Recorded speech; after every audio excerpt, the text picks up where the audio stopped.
Comenzamos con la cuarta parte de la unidad 3 de límite y continuidad de una función. Hoy particularmente vamos a ver las aplicaciones económicas de límite y continuidad. ¿Sí? Sería el punto 3.7 de los contenidos de la materia. La actividad 11, sabemos que el valor del libro en dólares de un disco duro de una PC a través del tiempo está dado por la función P de T igual a 250 sobre T más 2. Con la información disponible se te solicita que determines el valor del libro del artículo para el final de este año. Si el valor del libro, ¿cómo lo calculo? Al final de este año, si el año comienza en el momento 0 y termina en el 1, voy a evaluar la función en 1. Es decir, que yo evalúo P en 1 y el resultado me da 83,33. Entonces el valor de libros de un disco duro al final de este año es de 83,33. En el inciso B dice calcule en qué año el valor del libro será de 41 pesos.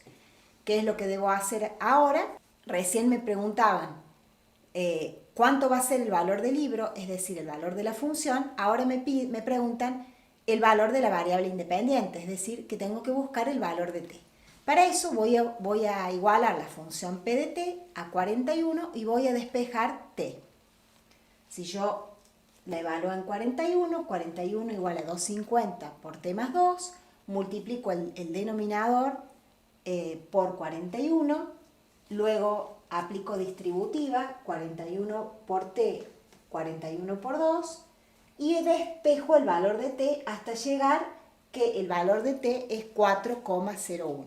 Entonces, cuando el disco duro en el valor de libros será de 41, recién al finalizar el cuarto año. ¿Sí? Ustedes acuérdense, bueno, en el año 4, siempre nosotros calculamos las amortizaciones o depreciaciones al final de los años, pero bueno, en este caso sería al final. En t igual a 4, el valor del libro va a ser 41 dólares particularmente. Y el inciso C me dice interpretes qué ocurrirá con el valor del libro a largo plazo. ¿Sí? Para saber qué va a pasar a largo plazo y ayudándome con las herramientas que me brinda la unidad 3, límite y continuidad de una función, voy a tomar límite para cuando t tiende a infinito. Nosotros sabemos que el valor del libro del disco duro a largo plazo va a ser 0. ¿Por qué? Porque el disco duro se va a amortizar, va a perder valor al pasar los años, entonces el límite seguramente me tendrá que dar 0. ¿Sí? Efectivamente, hacemos paso al límite, 250 sobre infinito, si divido en el límite un valor por algo infinitamente grande, en el límite eso es igual a 0. Entonces el valor del disco duro a largo plazo se da de 0 dólares. Continuamos con la actividad 12 de aplicación económica. En esta actividad me dicen el costo de purificar agua está dado por la función C de P, 5.000 sobre P más 65.000, donde P es el porcentaje de impurezas que quedan después del proceso de purificación. Con la información disponible se te solicita que determines a cuánto tiende el costo si se admite un agua totalmente impura y determines el límite para cuando P tiende a 0 de la función costo y analices el significado de dicho límite. Vamos a resolver el inciso A. Para comprender mejor esta actividad vamos a determinar el dominio de la función costo. Para ello deberemos conocer el concepto de porcentaje que se los incluimos en la resolución del lado derecho. Si ustedes saben que el símbolo porcentaje representa una cantidad dada como una fracción en 100 partes iguales. Entonces nuestro dominio, nuestro porcentaje, que es lo que nosotros queremos saber, ¿sí? La variable independiente me dice que es el porcentaje de impurezas que queda en el agua, va a estar comprendido del 0 al 100. ¿Por qué? Porque es un porcentaje. Entonces, lo que me preguntan en esta actividad me dice, si se admite un agua totalmente impura y observando el dominio, para responder en cuánto va a tender el costo, cuando a mí me hacen la pregunta en cuánto tiende el costo, me están diciendo que utilice el concepto de límite. Entonces, ¿qué vamos a hacer? Vamos a tomar límite para cuando P tiende a 100, es decir, un agua totalmente impura, y si tomamos límite para cuando P tiende a 100 y hacemos paso al límite, ese costo va a ser de 65.500 unidades monetarias. ¿Sí? Entonces, si se admite un agua totalmente impura, el costo asciende a 65.500 unidades monetarias. En el inciso B me dice determines el límite cuando P tiende a 0, o sea que en vez de a 100, que es el porcentaje de impurezas totales, me dice ahora que ese P tiende a 0, es decir, un agua totalmente pura. Si nosotros observamos, como también me dice este límite, si observamos el resultado del límite, esto me da infinito. ¿Por qué? Porque implicaría un costo infinitamente grande, alto, poder lograr que el agua esté totalmente pura. Por eso ese sería el significado de esta actividad, de este inciso B. Continuamos con la actividad 13 y bueno, cuando ustedes lean esto y dentro de unos años vean lo que es el impuesto a las ganancias, sí van a ver que el impuesto a las ganancias, por lo menos en nuestro país, tiene un componente fijo y un componente variable, y que el impuesto a las ganancias se calcula en base a la ganancia neta sujeto a impuestos de una empresa o de una persona física.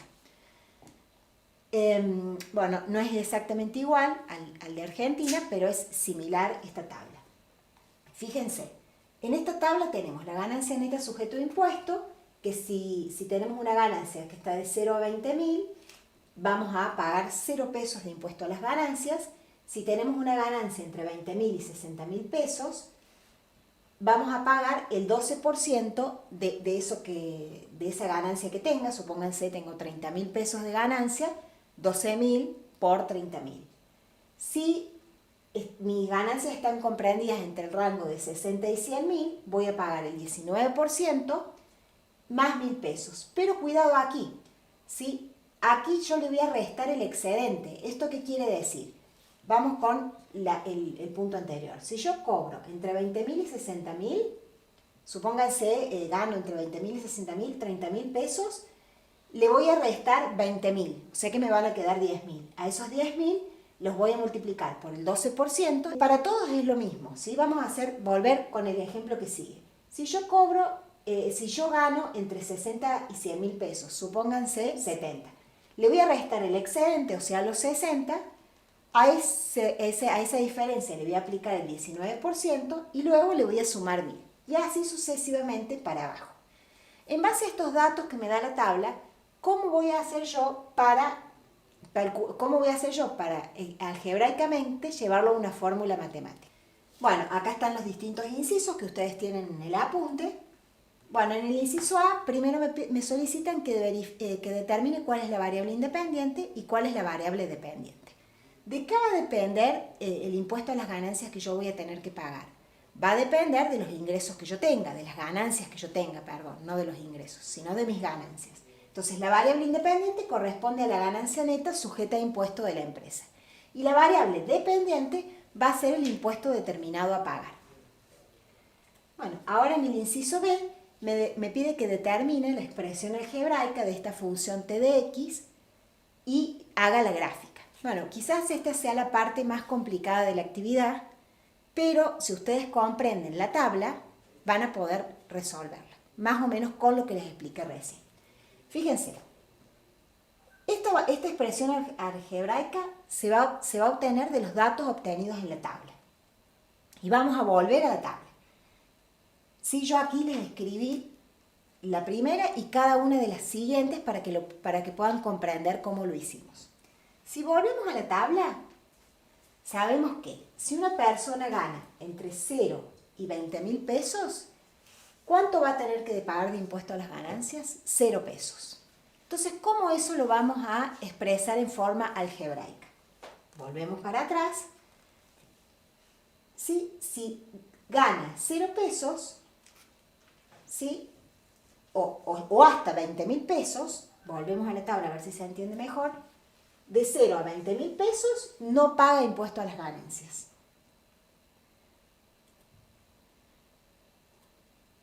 Entonces, de 0 a 20.000 pesos, si X es de 0 a 20.000 pesos, lo que paga es 0. ¿Sí? Ya lo vamos a ver gráficamente para que lo entiendan mejor. Bueno, ahora, ¿qué pasa si esta persona gana o empresa entre 20.000 y 60.000 pesos? ¿Qué va a suceder? Yo aquí se los escribí para que les quede más claro. Si la ganancia neta sujeta a impuesto es mayor a 20.000, pero menor o igual a 60.000, fíjense que me dice hasta y acá más de, la alícuota es del 12% y el componente fijo es 0. Además, fíjense, se debe tener en cuenta el excedente sobre el cual se aplica la alícuota que se encuentra en la última columna. Entonces, ¿qué quiere decir? X es la ganancia neta sujeta a impuesto. A X les voy a restar 20.000, que es el excedente. A ese resultado lo voy a multiplicar por 0,12%, y si yo eso lo quiero expresar en las funciones conocidas, ¿qué voy a hacer? A ese 0,12% lo voy a distribuir y me va a quedar 0,12x menos 2.400, que sería ese segmento cuando la ganancia obtenida está comprendida entre los 20.000 y los 60.000 pesos. ¿Sí? ¿Se va comprendiendo este concepto? Vamos a ver el que sigue. Si la ganancia neta sujeta a impuesto está entre 60.000, es más que 60 y menos o igual que 100.000, esta persona va a tener que pagar un componente fijo de 1.000 pesos y a su vez sobre el excedente de los 60.000 el 19%. ¿Cómo calculo esto? ¿Sí? Si la persona gana un porcentaje mayor a 60 y menor o igual que 100, le resta 60.000, que es el excedente, lo multiplica por el 0,19, que es el porcentaje, la alícuota variable, y le suma 1.000 pesos, que es la parte fija. Si yo esto lo distribuyo, le sumo los 1.000, algebraicamente esto es 0,19x menos 10.400, que sería el segmento que iría desde 60.000, X de más de 60.000 y menos igual que 100.000. Continuamos con el que sigue. ¿Sí? Si la ganancia está comprendida entre 100.000 y 150.000, es decir, es más que 100.000 y menor o igual a 150.000, esta persona va a tener que pagar 2.800 y una alícuota que se va a aplicar sobre lo que gane menos 100.000 pesos, que lo expresamos acá. Lo que gana menos 100.000 pesos por la alícuota más 2.800, que es el componente fijo. Haciendo con todos los cálculos, ese segmento para los X mayores que 100.000 y menores o iguales que 150.000 es 0,27X menos 24.200.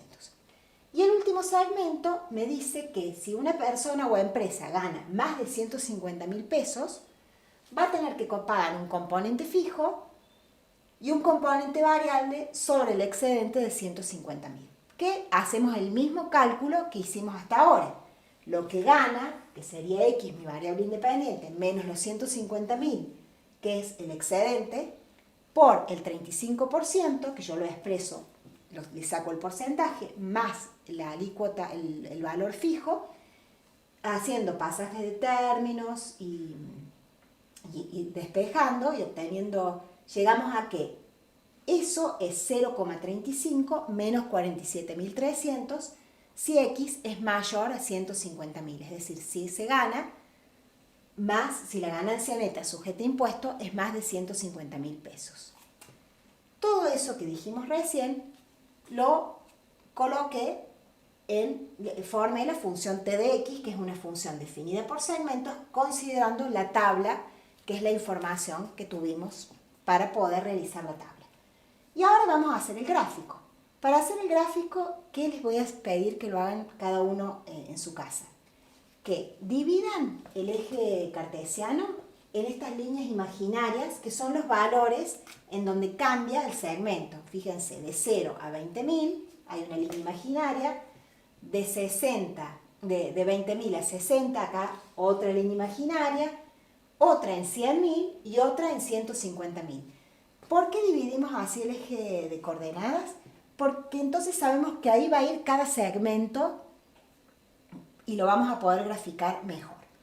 Bueno, luego calculamos la función en los extremos de cada intervalo. Es decir, que esta función que es 0, que es una función constante igual a 0, la voy a reemplazar en 0 y en 20.000. Si ustedes se fijan, en 0 y en 20.000 vale 0, por eso es una recta constante igual a 0. Y aquí voy a poner un puntito lleno porque es para los menores o iguales que 20.000. Después, este segmento de función, si x es mayor que 20.000 y menor o igual que 60.000, voy a hacer lo mismo. Voy a calcular las imágenes de 20.000 y 60.000 en este segmento. Fíjense, las imágenes de 20.000 es 0 y la imagen de 60.000 es 4.800. ¿Sí? Después calcúlelo cada uno. Trazo la recta. ¿Sí? Esta está incluida, ¿sí? Porque es menores o iguales a 60.000. El tercer segmento, verifico este segmento en 60.000 y 100.000. ¿Sí? Calculo la imagen. Si yo calculo la imagen en este segmento de 60.000 me da 1.000 y la imagen de 100.000 me da 8.600. Trazo la recta, lleno los puntos y dejo el punto vacío cuando no pertenece al dominio. Este cuarto segmento hago lo mismo, verifico la imagen de 100.000 y de 150.000 en este segmento, la imagen de 100.000 es 2.800 y la imagen de 150.000 es 16.300. Como tengo dos puntos, trazo la recta. Y lo mismo hago para los mayores de 150.000, utilizo este segmento, verifico la imagen en ese segmento de 150.000 que me da 5.200 y bueno, puedo elegir otro valor mayor a 150.000 y trazo la recta. Esa es la forma de hacer el gráfico de esta función definida por segmentos. Siempre tengo que ver qué sucede en los extremos del intervalo y como estas son todas rectas, sabiendo dos puntos puedo trazar la recta. Bueno, ahí terminamos el inciso B. En el inciso C me pide que calcule el valor al que tiende la función cuando la variable independiente tiende a 100.000. Nosotros sabemos que en 100.000 hay un salto, fíjense. En 100.000, si la empresa tiene una ganancia neta sujeta a impuestos más de 100.000, venimos con un segmento y si es menos de 100.000 venimos con otro. Entonces vamos a tomar límite para cuando x tiende a 100.000 por derecha y ¿qué segmento vamos a utilizar? El de 0,27 x menos 24.200 es 2.800. Y cuando la ganancia es menos que 100.000, venimos por izquierda. O sea, tomamos límite para cuando x tiende a 100.000 por izquierda y el segmento que vamos a tomar es el anterior, que sería este que está aquí, me da 8.600. Estos límites laterales son distintos, por lo tanto, el límite para cuando x vale 100.000 no va a existir. ¿Qué va a querer decir esto? Que si yo gano 100.001, ¿sí?, voy a pagar menos impuestos que si yo gano 100.000. ¿Sí? Entonces, cuando una empresa analiza sus ganancias, tendrá que tener en cuenta estos impuestos escalonados para ver en dónde le conviene, qué gastos a lo mejor les conviene tener, incurrir, para quedar en el segmento anterior o pasar al siguiente de acuerdo a lo más conveniente, de acuerdo al impuesto determinado que va a tener que pagar. Bueno, el inciso D me solicita que analice la continuidad de la función en x igual a 60.000 y, bueno, para yo analizar la continuidad de una función en un punto, tengo que verificar que se cumplan las tres condiciones de continuidad. Si nosotros observamos 60.000, sabemos que es una función discontinua y de salto finito, ¿sí? Porque lo vemos gráficamente, pero lo vamos a verificar analíticamente. Primero vamos a verificar si la función está definida en t igual a 60.000. Vamos a utilizar el segmento correspondiente, que sería el segmento 2, y ese resultado me va a dar 4.800.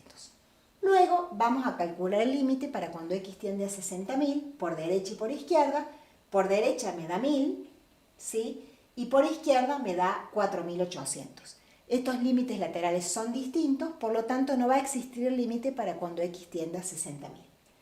Y cuando comparamos las condiciones 1 y 2, como no son comparables, decimos que la función es discontinua y como en este caso el límite no existe, diremos que la función es discontinua no evitable de salto finito porque los límites laterales son finitos, los puedo verificar, son números reales finitos. Bueno, el inciso E dice, ¿qué sucede con el impuesto a pagar si la empresa pasa de ganar 60.000 a 60.001? Lo vamos a ver primero gráficamente. Si la empresa gana 60.000, el impuesto a pagar va a ser 4.800. Mientras que si la empresa gana 60.001, es decir, que se pasa al otro segmento, va a pagar un impuesto mucho menor. ¿Sí? ¿Esto qué me está queriendo decir? Que en esta parte, sí, hasta allí me va a convenir ganar más, lograr tener más ganancia, ¿sí? Porque el impuesto que voy a pagar es mucho menor y voy a ganar más. ¿Sí? Igual lo vamos a comprobar si nosotros reemplazamos 60.000 en este segmento, me da 4.800, mientras que si reemplazamos 60.000 en este tercer segmento, el resultado me da 1.019. Es decir, el impuesto a pagar es mucho menor si gano un peso más. El inciso F dice, analices qué sucede con el impuesto a pagar si la ganancia neta de la empresa tiende a crecer de manera indefinida. ¿A qué conceptos de los estudiados está relacionada esta pregunta? Bueno, esto está relacionado al concepto de límite cuando x tiende a infinito. Si nosotros hacemos tender la función a infinito, esto me da infinito. ¿Eso qué quiere decir? Que si nosotros aumentamos nuestras ganancias infinitamente, nuestros impuestos determinados a pagar también van a crecer en forma infinita. Y por último, el inciso G dice, una empresa, según su último balance, determinó que su ganancia neta fue de 120.000 pesos. Actualmente está evaluando realizar una inversión que le proporcionará un incremento de 45.000 pesos en su ganancia neta. ¿A cuánto asciende el real aumento en las ganancias de la empresa luego del impacto impositivo? Bueno, la ganancia neta, según el último balance, es 120.000 pesos. La ganancia futura serían 165.000. Los 120.000 más los 45.000 de ganancias extra que va a tener por realizar esa inversión. Entonces vamos a determinar el impuesto a pagar si la ganancia es de 120.000 y si la ganancia es igual a 165.000. El segmento a utilizar será este si la ganancia es de 120.000 y el impuesto a pagar será 8.200, y el segmento a utilizar será este si la ganancia es 165.000 y el impuesto a pagar será de 10.450. Ahora vamos a calcular cuál fue el aumento real de las ganancias luego del impacto impositivo. Si yo en el último balance tuve una ganancia neta de 120.000 y pago un impuesto de 8.200, la ganancia después de impuestos va a ser de 111.800. Mientras si la ganancia futura es de 165.000, voy a tener que pagar un impuesto de 10.450, mi ganancia después de impuestos va a ser 154.555. A pesar de pagar mayor impuesto, mi ganancia también va a ser mayor al futuro, o sea que me conviene realizar esta inversión para poder ganar más.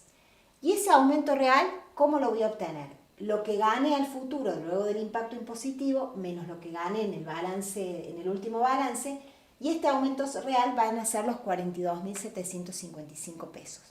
Algo que queremos aclarar, esa inversión que yo realicé obviamente tuvo un costo, pero ese costo es un activo para la empresa y no un gasto.